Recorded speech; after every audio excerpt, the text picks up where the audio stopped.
So you might have noticed in the context of card registration numbers or identity card numbers that these numbers often end in a letter, and you might have wondered why. So here is the answer. So these letters are there because they can detect simple errors in writing the numbers and can prevent forgery. So how so? So in Monday 1st October 2001, if you may notice, if you are just given this information on the date, you can deduce the Monday, the day of the week, from just the information of the numerical date. So in that sense, the Monday tagged along with the numerical date is redundant, but the point is that by tagging this information along, you are providing an automatic check on the numerical date, because if there is a mistake in one of the letters, one of the numbers in this numerical date, with very large chance, the altered date, the wrong date will not be a Monday. So there will be a mismatch, and you can immediately, by tallying the day of the week which is given by the numerical date and the day of the week which is appended to the numerical date, by tallying these two dates, by comparing these two dates, you can often detect that a mistake has been committed. So in some sense, you can think of the Monday as a check symbol. So these letters at the end of the registration number or the identity card numbers are also check symbols. So for the date, for instance, it cannot be 10th January 2001 because it was a Wednesday. So inconsistency will also show up for certain errors in the day, month, or year. So this brings us to the question of encoding. So information contains letters, blank space, and digits, and each symbol is given the corresponding numerical value. So first you list the numerical symbols from 0 to 9, then you list the letters from A, B, C, D up to X, Y, Z, and then you have blank space, so blank space comes in at last. So you just enumerate these symbols by corresponding number. So 0, 1, 2, 3, 4, you just assign the corresponding number to that symbol.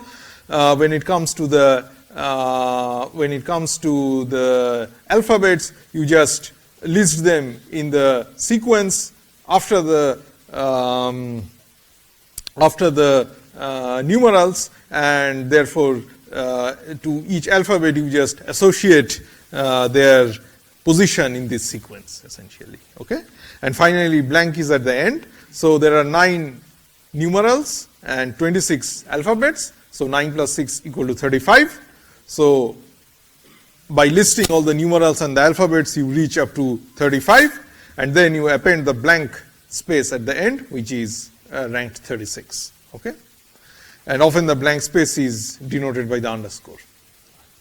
So this is kind of an encoding by a numerical value of these symbols,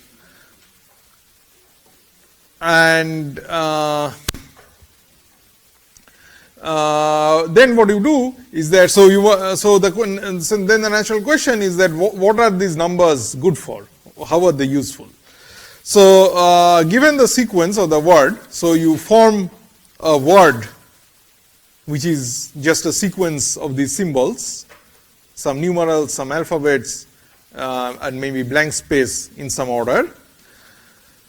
Given that word formed from these symbols, you just construct the weighted sum. So the first to the position n, so the symbol n,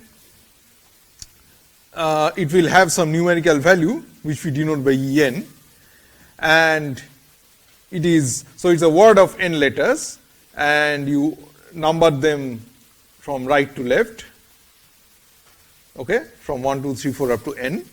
So the nth symbol or the ith symbol in general, it will correspond to some symbol in this list, symbol in this list, Si, and it will have a corresponding numerical value. For example, if Si was W, then the corresponding numerical value would be 32. So EI is the numerical value corresponding to the symbol SI. So if SI was W, then EI would be 32. Okay? So this SI has two attributes to it. One attribute is the symbol it represents, and therefore the numerical value that is corresponding to this symbol. So in other words, EI.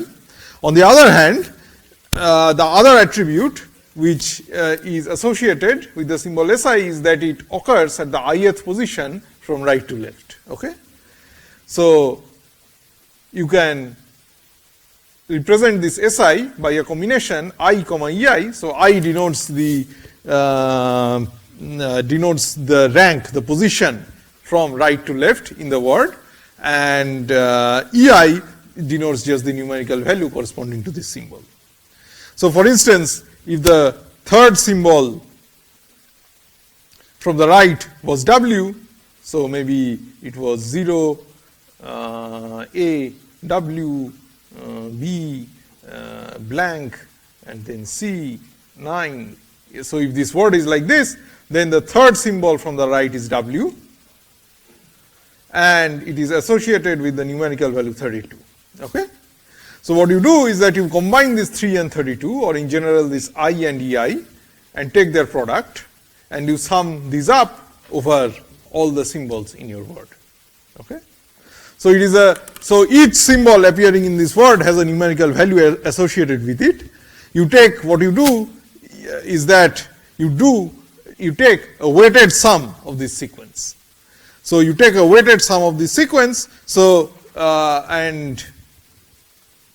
and the summands are simply I times EI, where EI is the numerical value corresponding to the ith symbol occurring from the right. Okay?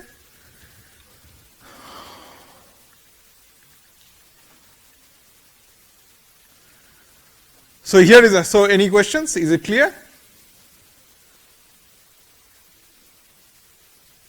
So here is a simple example. So find the weighted sum of the sequence no underscore food. Remember, underscore is just denoting blank, so there is a blank space. So basically you are looking at the phrase no food and computing its corresponding weighted sum. So N is 23, O is 24, blank is 36, remember underscore is blank, F is 15, O is again 24, another 24, and finally D is 13. Okay? So these are the numerical values, but you are not just looking at the numerical values, you are looking at their positions also. So the positions are 1, 2, 3, 4, 5, 6, 7. So you just multiply the positions and the numerical values and add them up. So 7 times 23, 6 times 24, 5 times 36, and so on until 1 times 13. And add them up and you get 678. Okay? Any questions?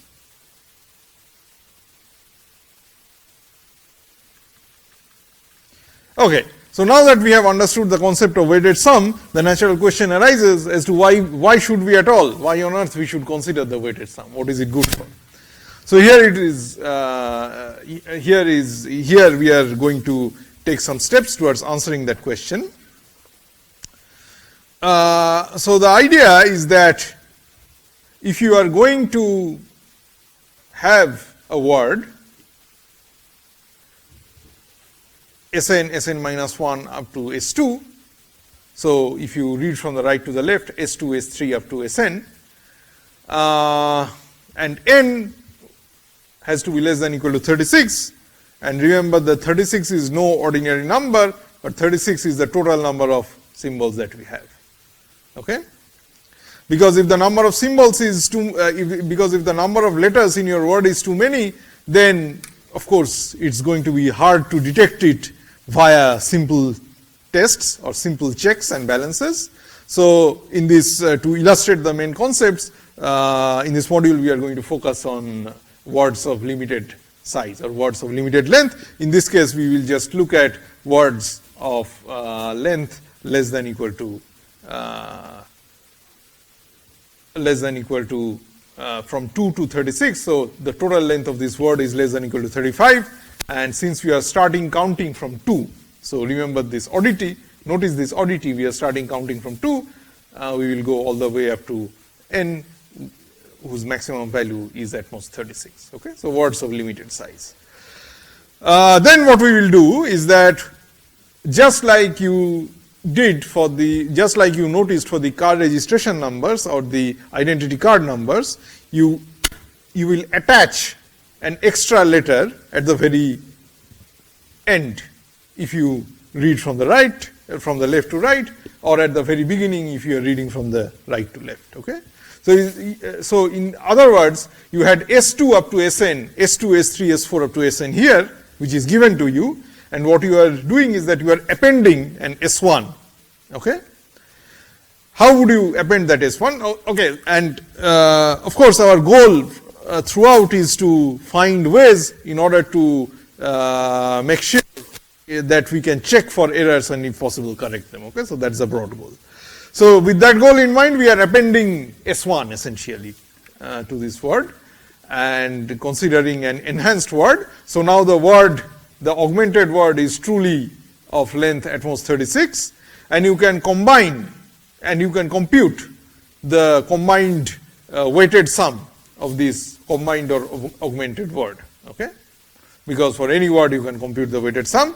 So you compute the weighted sum, and the way you decide your check digit C, which you append as S1, is that this weighted sum has to be divisible by 37, or in other words, this weighted sum has to be 0, has to be congruent to 0 mod 37. Okay. So and then what you do is that first of all you compute the number which is congruent to 0 mod 37, and then what you do is that you find the symbol that corresponds to this number, and then you just append that symbol at the head as S1. Okay. So given a word, you proceed in some very simple steps. So you consider these. So you solve for the C, for the number C, for which the weighted sum of this kind of augmented word is 37, is 0 mod 37. Remember, 37 is 1 plus, is 36 plus 1. So total number of symbols 36, you are doing one more. And then what you do is that you find C such that this weighted sum is 0. The C will correspond to some symbol, and you augment that symbol at the head of your word as S1. Okay, and then your final word is this augmented word, and then when you transmit this word through a channel, through an information processing channel, how do you check for errors? You check for errors by converting these symbols into their corresponding numbers from this table, right? For each symbol you have a numerical value. So you convert the word into numbers, and you consider the weighted sum, and if the word has been transmitted correctly, the weighted sum has to be divisible by 37. In other words, the weighted sum has to be 0 mod, congruent to 0 mod 37. Okay? So if the weighted sum of the transmitted word is not congruent to 0 mod 37, immediately you can raise an alarm that there has been some mistake in the transmission. Okay? So that's the game. So let's you may and just as a side remark, so you might be wondering why 37. Well, the number 37 can be replaced by any other sufficiently large prime number. So for example, instead of 37, you could choose 41, but it has to be large enough. It has to be larger than the total number of symbols. Okay? Any questions? So this entire discussion of how to form the code word, how to find the check digit from the last slide, we will now see it in action in an example. So encode A6 blank 7 modulo 37. So again, modulo 37 means that you will find the check digit and the corresponding symbol by considering the weighted sum to be congruent to 0 mod 37.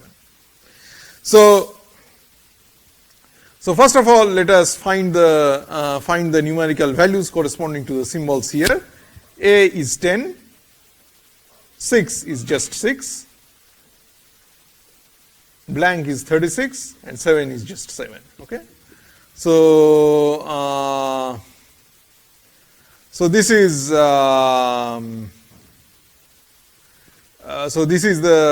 are the numerical values corresponding to the given word, and then you want to solve for the check digit or the number C such that this weighted sum such that if you append the number C to this sequence of numbers, the weighted sum will be divisible by 37 or congruent to 0 mod 37. So if you have 10, you have 6, you have 36, you have 7, you have C, and your positions are 2, 3, 4, 5 here. Remember that we start from 2 for the given number. So C is given the rank 1. And then you form the weighted sum. So you multiply these two and sum them up. Okay? And you demand that C, you want to solve for C to be such that this weighted sum is congruent to 0 mod 37. So you form this multiplication and add them up to get 196. So 196 plus C has to be 0 mod 37. Now if you can, now we will make our lives slightly easy by making use of the fact that we are not solving an exact equation, but we are solving a congruence equation, right? So 196 itself is 11 mod 37. So if you divide 196 by 37, you get 11 as a remainder. So 196 is congruent to 11 mod 37. So, so as we discussed last time, in this kind of congruence equations, you can always divide any of the numbers, you can always replace any of the numbers by something that is congruent to the same number, mod 37. So you just replace 196 by 11 mod 37, and therefore this would imply that C is congruent to minus 11 mod 37. But what is minus 11 mod 37? Well, you start from 37 and start counting backwards. So 11 times. So basically minus 11 mod 37 is 37 minus 11 mod 37, which is 26. Okay. So C is equal to 26. So basically C is that number between 0, 1, 2, 3, 4 up to 36, so that C is congruent to 0 mod, so that the weighted sum with C augmented is congruent to 0 mod 37. Okay? Because you are going modulo 37, therefore there is a unique number between 0 and 36, so that this is true. So there will be some unique C in the range between 0 and 36, so that this is true. And as soon as you solve for C, you notice that since C is between 0 and 36, you can go back to this table and notice that for any numerical value between 0 and 36, there is a corresponding symbol in this chart or in this dictionary. So you just take your C, you look up your C, and maybe it's 24. So you just look up the corresponding symbol and just append it at the head of your given word as S1. So in our example,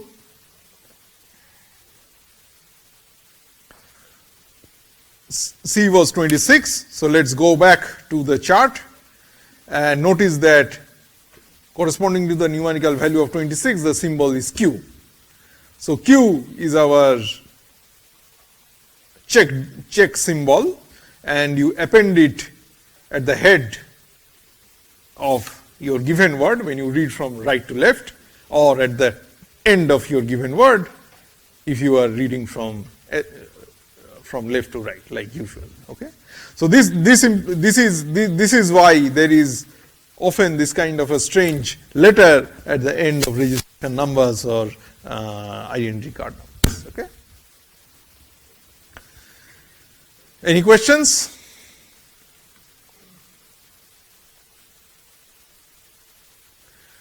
So here are some simple observations on error detection. So if A is a correctly encoded word, then its weighted sum is congruent to 0 mod 37. This is natural because we have calculated the symbol to be appended such that the corresponding numerical value satisfies the criterion that the weighted sum is 0 mod 37. So therefore, it is natural that if the weighted sum is not equal to 0 mod 37, then it contains one or more errors. Okay? So that's our test. However, an erroneous word may still have the weighted sum to be 0 mod 37. We say that these errors are not detected. So the point is that, so generally the idea is that this kind of simple tests are designed to catch a small number of errors, some small number of simple errors. So for example, very common types of errors are when you transpose two numbers when you are typing, or maybe you are typing and you just change one of the digits by mistake, okay, while typing fast. So this kind of thing is happens, and you want to catch this kind of small errors. However, if you really want to be technical and ask for what are the limits of this kind of methods, then of course you can really change your original word during transmission by a whole lot. And if you change most of the symbols, then of course there might be a different symbol which is also 0 mod 37, right? Just by accident, if you change your original word too much. So that kind of heavy modifications or presence of too many very grave kind of errors, this kind of simple methods might not be able to detect. So this is the situation when an erroneous word A will still have weight of A, weighted sum of A congruent to 0 mod 37. And we will say that those errors are not detected.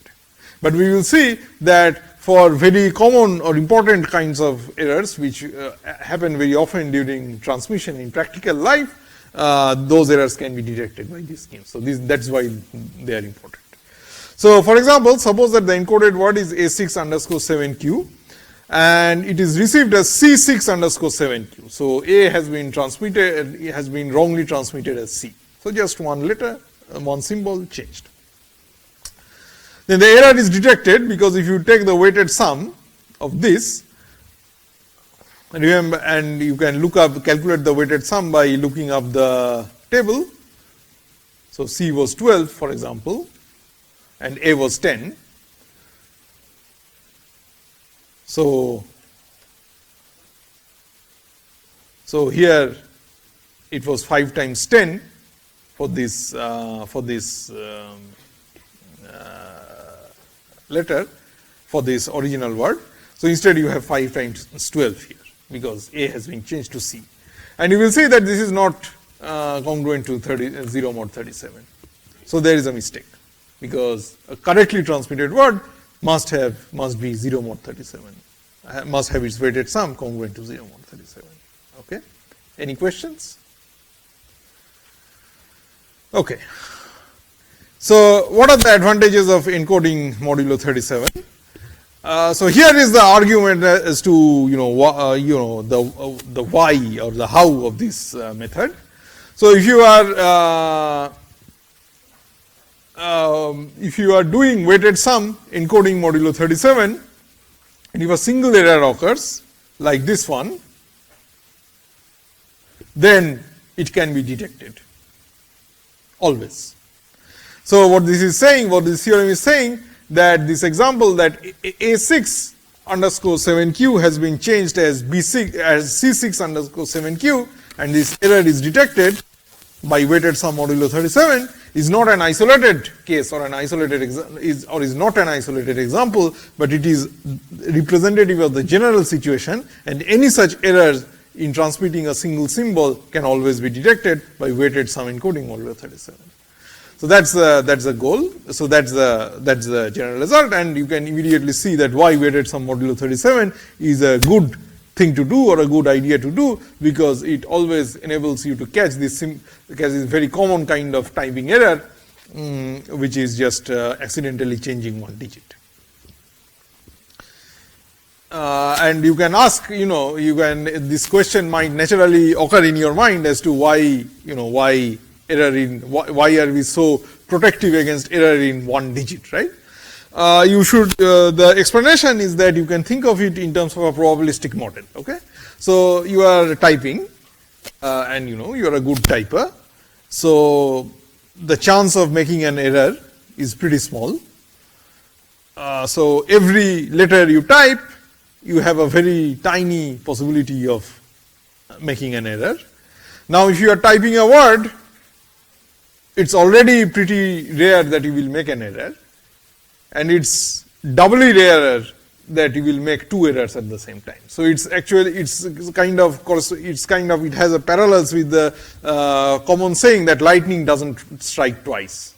Because if your typers or your encoders or your transmitters are good, then making even a single error can be thought of as a rare event comparable to a lightning striking, and therefore making more than one error in a single word is comparable to lightning striking twice, and that has a very, very small chance which we can neglect in real life. So that's kind of the rationale behind working so hard to protect ourselves against alterations or modifications of a single letter.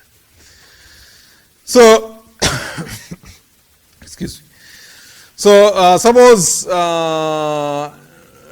Sn up to Sn minus 1 up to S1 is a correct word, and a single error occurs in position I, and you change Si to X and the word A to A prime. So you make, there is some letter in the middle, ith letter, where you had Si, but you have wrongly transmitted it as X. So the total word has changed from A to A prime. So of course we are working with weighted sums, so it's natural to compare the weighted sums of A and A prime. A is the original good word, and A prime is the transmitted corrupted word, where the symbol in the ith place has been switched from Si to X. So you may notice that if you look at the weighted sum of A and if you look at the weighted sum of A prime, the summands of this weighted sum are basically all the same, except for the summands corresponding to the ith symbol from the right. So the difference between WA and WA prime, the weighted sums corresponding to A and A prime, is going to be the difference between the contribution of the ith summand from the right in A and in A prime. So the contribution of the ith summand in A is I times Si, right? And here by Si we are also denoting the numerical value corresponding to the symbol Si. And in the changed word, the contribution to the weighted sum from the ith position is I times X. So this difference between WA and WA prime is I times Si minus X. Okay? So notice that notice that we are only looking at words where S1, S2, Sn, where n is less than or equal to 36, right? So in particular, the position I will be something between 0 and 37, so bigger than 0 and less than 37, right? Because it is going to be between 1 and 36, so in particular, strictly bigger than 0 and smaller than 37. Similarly, Si minus X, so Si is a numerical value from that list. That list has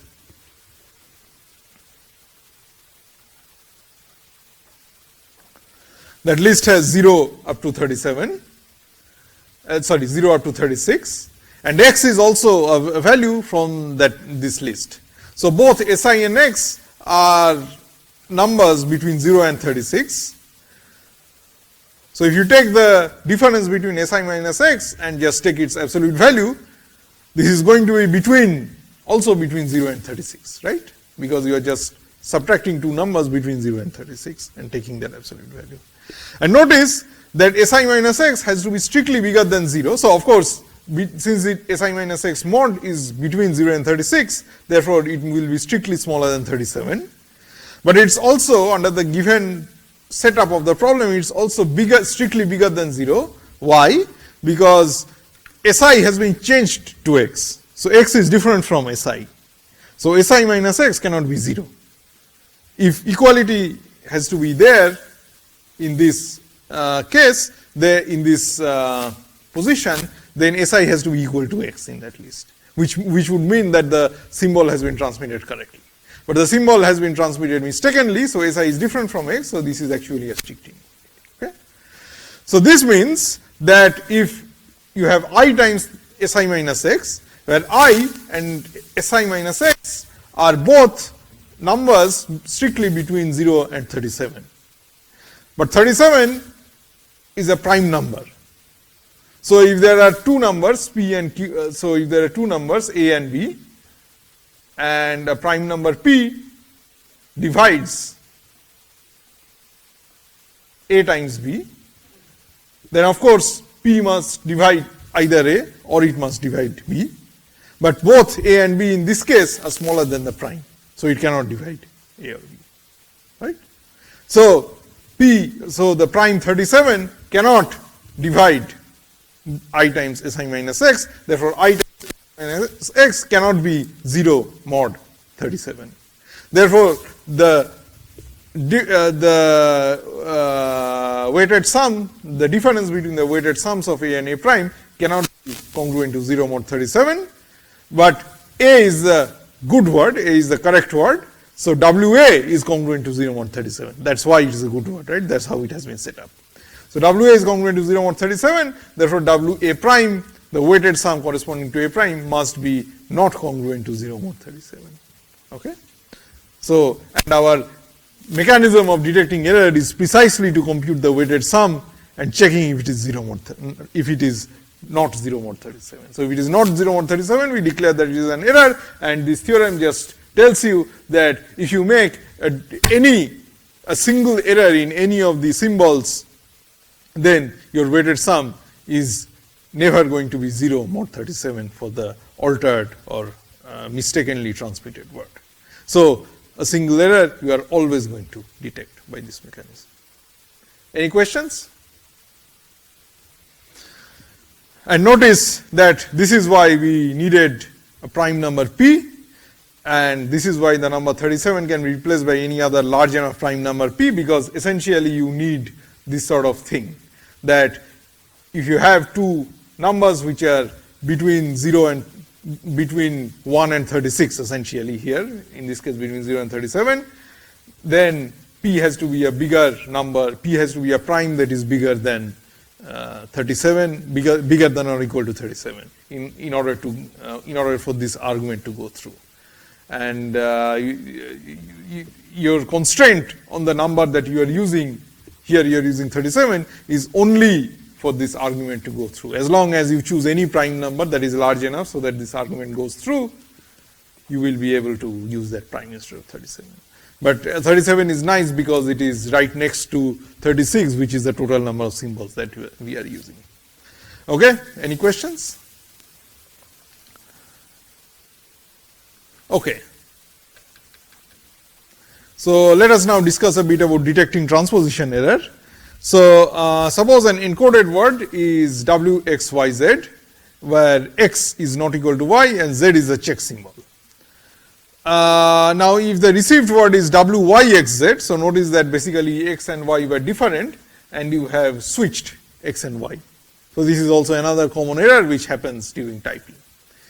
Then also the error can be detected by weighted sum modulo 37.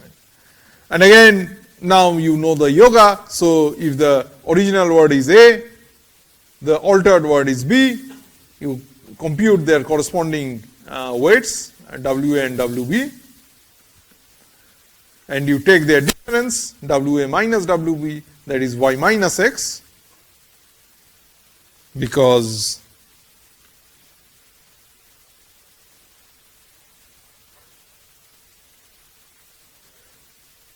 if you compute, because of the transposition, here you had 3x plus 2y as the contribution from xy in the weighted sum.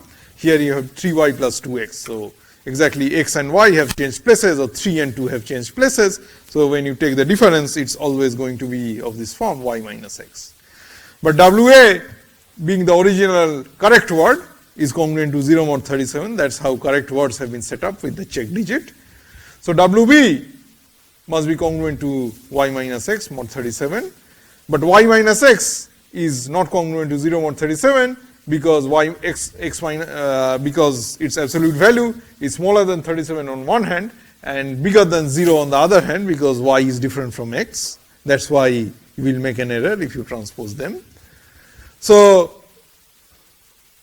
WB is congruent to y minus x mod 37, and y minus x is not congruent to 0. So WB is not congruent to 0 mod 37, which is precisely the point where you will say that there is an error in the word B. Okay?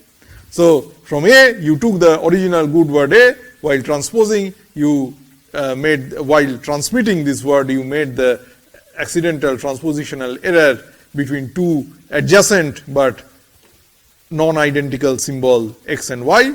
You flipped xy to yx, and immediately your weighted sum becomes non-zero mod 37. So therefore, using this idea, we can show that this is not only true for words of length 4, but words of any length up to 36. So weighted sum modulo 37 can detect a transposition error. Okay? Any questions? Okay. So the next topic is going to be Isbn, but at this point we are going to take a break of 10 minutes.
Okay, so let us begin, resume our lectures.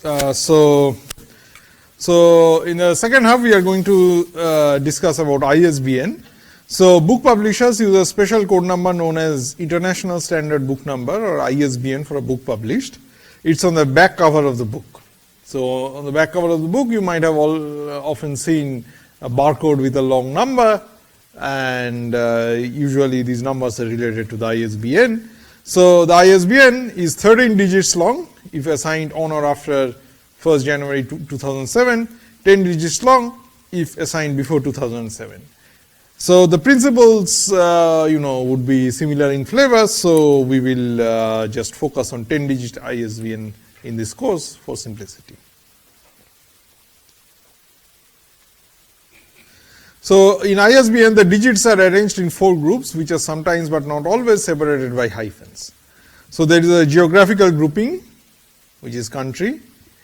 There is a group which denotes the country of publication. There is a number group of digits which denote the publisher. Then there is a number which identifies the book as the title, and then there is a check digit. So this check digit is where our discussions of coding theory comes in. So what is the ISBN checking bit? So the check digit is chosen so that the weighted sum of all the 10 digits is a multiple of 11. So the check digit could be 0, 1, 2, 3, 4 up to 9 and 10, where 10 is usually denoted by X, because you just want to write a single symbol there. Okay? So here are some examples of ISBN. So here is an example of ISBN. The hyphens are usually often of no importance, and they may appear in different positions. So here in this case, for example, 0 denotes the country of publication. So 0 usually denotes US. Publisher's identification is 13. 212571 is the book's identification, and the check digit is 4. So from the point of view of coding theory, let us try to understand how the check digit works. So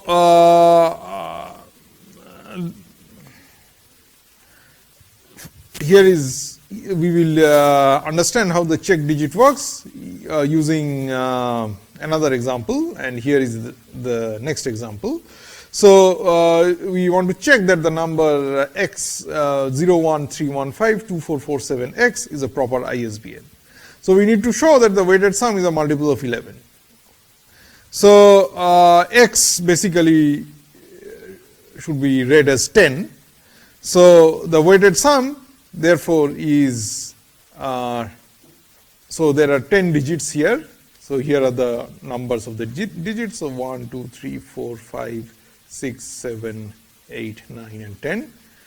So 10 times 0, 9 times 1, 8 times 3 and so on until 1 times 10. So this is 132.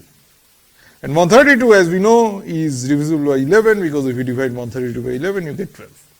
So this is 0 mod 11, so it is a proper ISBN. Okay? So in other words, basically you have to see that along with the, if you take into account the check digit, then the weighted sum is divisible by 11, or is congruent to 0 mod 11. Here is another example. So suppose this ISBN is copied incorrectly with the digit 6 being replaced by 9. So 6 and 9, someone may be written by hand, so it has been mistaken. So how does this affect the weighted sum? So let's see how it affects the weighted sum. So the incorrect ISBN is this, where you notice that 6 has been replaced by 9. So the weighted sum is this. So you just number the digits 1, 2, 3, 4, 10. So it's 10 times 1, 9 times 8, 8 times 8, 7 times 9, and so on until 1 times 10. So this is 1 times 10. So you do the weighted sum and you see that it is 307, which is not congruent to 0 mod 11. So then you must conclude that there must be an error in the given sequence. Just like we did for weighted sum modulo 37. This is essentially another similar model where you are essentially dealing with instead of numerals and alphabets, you are just dealing with numbers, and you are doing weighted sum mod 11. Okay.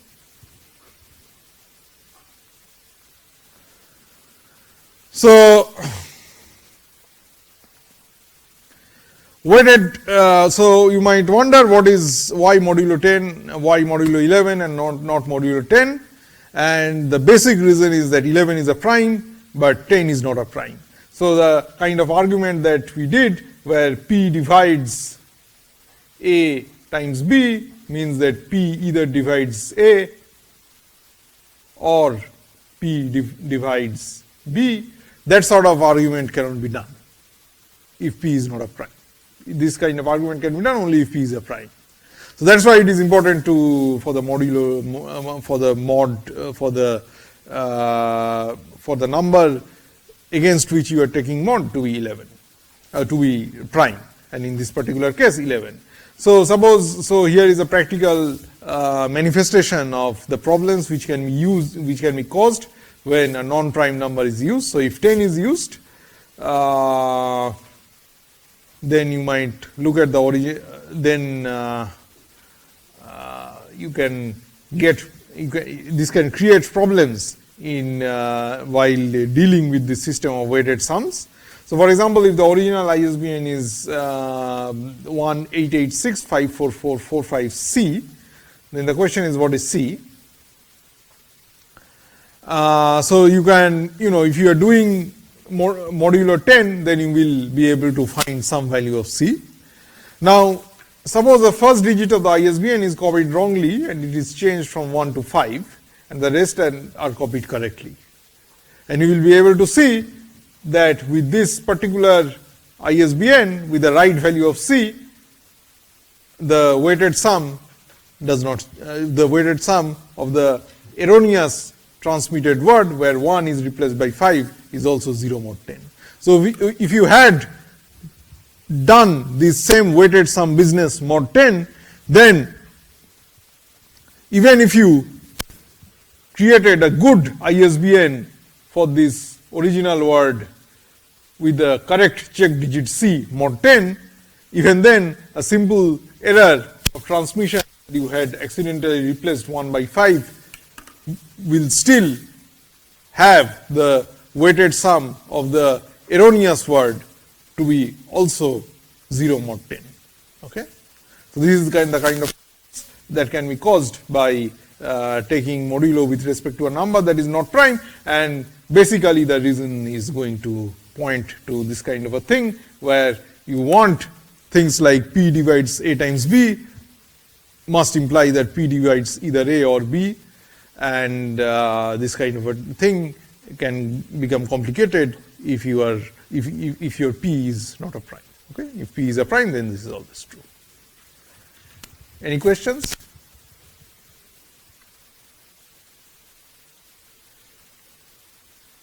So let us work this out. So first determine the check digit with respect to 0 when you go mod 10, and you form the weighted sum, and the check digit turns out to be 4. I am not going through the step by step of the calculation. By this time it's kind of the familiar yoga. The check digit is going to be 4 mod 10. So the good ISBN is this number where C is 4. Okay. So you transmit this number where C is 4, but now you make an error and change 1 to 5. So you make an error and change 1 to 5. So now you form the weighted sum of this. So you number them 1, 2, 3, and so on up to 10. So you form the weighted sum, and you will see that the weighted sum of the mistaken word, the erroneous word, the wrong word, still has weighted sum 320, which is also 0 mod 10. So weighted sum is also 0 mod 10. So if you went mod 10, you cannot detect a single error in a single digit. which you will always be able to detect if you go mod 11. So that's the benefit of going mod 11 and more generally going mod of prime, which is large enough.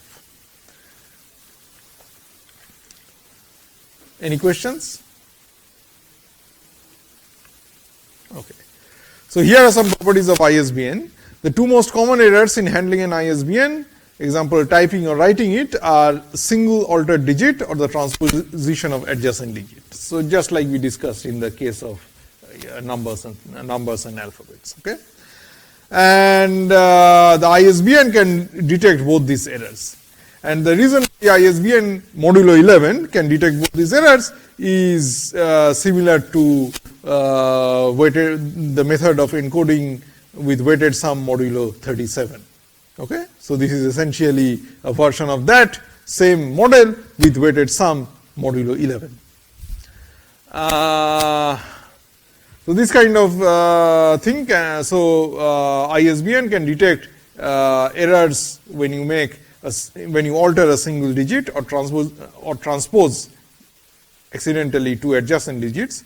What ISBN cannot do is that it's possible for other types of errors, such as two altered non-transposed digits or three altered digits, to result in a valid ISBN number, although it is still unlikely. So basically, it is saying that if you make more complicated kinds of errors, ISBN might not be able to detect it, but as we already discussed, this kind of more complicated errors are going to be very rare.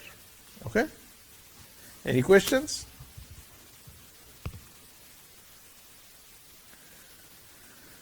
So after dealing with ISBNs, let us venture into the world of error correcting codes.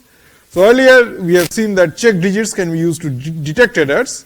Very often it is desirable not only to detect errors, but also to pinpoint the errors and correct them. Assuming that not too many errors occur, it is possible to recover the original message. So far what we have discussed is that we wanted to catch whether there is a mistake. Now we are more ambitious and we want to not only we want to also correct mistakes when the nature of the mistake is simple. Okay. So as you might imagine, we noticed that to catch an error, often it was all that was needed to do was to sort of add or append a letter or a digit at the end. Okay. So of course, if you want to also have the luxury of being able to correct for simple errors, then you would have to do something more complex. So that brings us to the idea of the Hamming 7-4 code word. So the first item that we are going to discuss is a little bit about Richard Hamming, who is the discoverer of the Hamming 7-4 code word.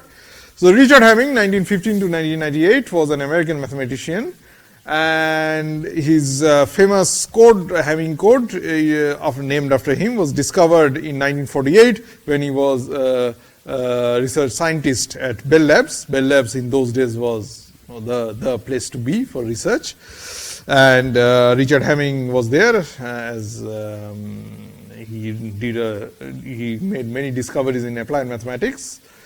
So what are Hamming 7-4 codes? The 4 denotes the size of the size of the data that we want to transmit.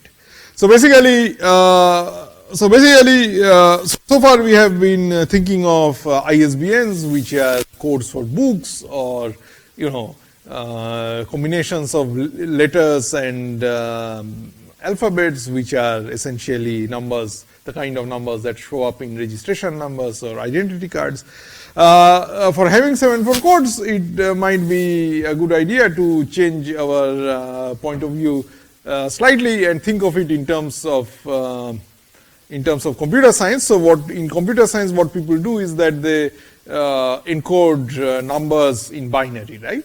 So in base 2, so everything is a 0 or 1, because that's how it's easy to transmit information or encode information in digital devices, right? So we will assume that our information that we want to transmit is encoded as 4 bits of zeros and ones. So that's that's the significance of the 4, and 7 means that we will augment extra items to this original code, original information, so that checking for errors and identification of errors and correction of simple errors can be done. And 7 is the total length after these additional items have been appended. Okay, so that's 7.4. That's the basic explanation for 7.4. We want to encode 4 bits, 0 or 1 of 0 or 1, and 4 bits of data into 7 bits by adding 3 parity bits. So these additional information, these additional 3 bits, so these additional items that we are going to add are also going to be zeros or ones, so they are going to be bits, and these additional bits which we will append to the original word in order to the original 4 bits in order to be able to perform our identification and correction of errors are going to be known as parity bits. So there are 3 parity bits which are going to be added at the end, and they can detect and correct any single bit error. So errors of the simple type where you make an error in a single bit can be detected and corrected any single bit error by adding these 3 parity bits, and they can detect but not correct a 2-bit error. Okay, and of course these parity bits have to be sort of introduced in a clever way so that this kind of detection and correction is possible. So how do you do that? So let's see. So suppose the original 4-bit message is W equal to S1, S2, S3, S4. So each SI is a 0 or a 1. A 7-bit code is appending 3 extra zeros or ones at the end. So this is S5, S6 and S7. So these are the parity check bits. And then they are defined as, and they are obtained as follows. So S5 is such that S1 plus S3 plus S4 plus S5 is congruent to 0 mod 2. Okay. So S5 is the only unknown here. S1, S2, S3, S4 are given. So in particular S1, S3 and S4 are given. So you know this information and you solve this congruence equation in order to find S5. Similarly, S6 is such that S1 plus S2 plus S4 plus S6 is congruent to 0 mod 2. So S1 plus S2 plus S4 plus S6 is divisible by 2. Similarly, S7 is such that S1 plus S2 plus S3 plus S7 is congruent to 0 mod 2, or in other words divisible by 2. Okay? So you put 0 or 1 such that when you add the 0 or 1 to this sum, the resulting number after adding the additional bit becomes divisible by 2. That's how you decide whether S7 is 0 or 1. Okay? So clearly you can calculate S5, S6 and S7 based on the data that you are given, which is S1, S2, S3 and S4. And the question is how or why is it able to detect and correct for these errors. So in order to understand this, it would be advisable to draw a picture. And this picture is as follows. So you draw 3 circles which have all kinds of intersections. So, and these intersections are basically given by the appearance of the various symbols in these equations. So notice that S1 appears in all the equations. So imagine that these three circles correspond to 3 imagine that these 3 circles correspond to the 3 equations in the previous page, okay, in the previous slide. So these 3 circles correspond to the 3 equations, and the letter S1, the symbol S1 appears in all the equations. So it is put at the intersection of all the 3 circles because it is common to all the equations. S2 belongs to 2 of the equations. So it is common to these 2. So A, you think of, so if you number these equations as 1, 2, 3, A is equation 1, B is equation 2, C is equation 3. So S2 appears both in equation 2 and 3, as you can see here. So it is common to the circles B and C. Similarly, S3 appears in equation 1 and 3. So it is common to the circles. It belongs to the intersection of the circles A and C. Intersection of the circles A and C, but not the intersection of all the three circles, because at the intersection of all the three circles must belong the letter or must belong the symbol which is common to all the three equations. Okay. Similarly, S4 belongs to the equations 1 and 2. So it belongs to the intersection of the circles A and B, but not the triple intersection of all the three circles. And finally, the symbols S5, S6 and S7 belong to only one equation. So they appear only in exclusive region of only the corresponding circles. Okay. Now the parity bits are defined in such a way. So now look at circle A. If you look at the bits appearing in circle A, they are S1, S3, S4 and S5. So clearly all the bits that appear in equation 1. So the bits are arranged in this diagram in such a way that if you sum all the bits in any given circle, the sum of all the bits in any given circle is 0 mod 2. Or in other words, the sum of the bits being 0 mod 2 is the same as saying that the total number of ones, because the sum of the bits, each bit is 0 or 1, so the sum of the bits is the total number of ones and in the sum, and this total number of ones in each circle must be even, because the sum of the bits in that circle must be congruent to 0 mod 2, and congruent to 0 mod 2 means even. So the sum of the bits, which is the total number of ones in each circle, must be even or congruent to 0 mod 2. Okay. So that's how it has been set up, and let's now see how it can be, how this kind of diagram helps. So suppose you are given the Hamming 7-4 code word for the given word 0100. So you immediately draw the picture. So S1 is in the intersection of all the three circles, and then S2, S3 and S4. So S2 is 1, S3 is 0, S4 is 0.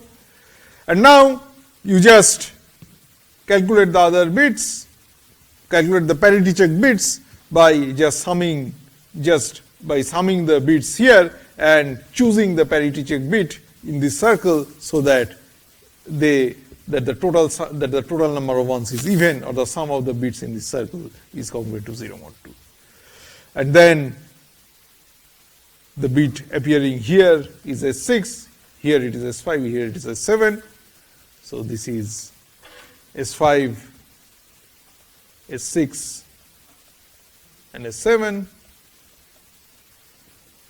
So it is 0, 1 and 1, and you just append 0, 1, 1 to the end of the given word 0, 1, 0, 0. That's your Hamming 7-4 code. Okay.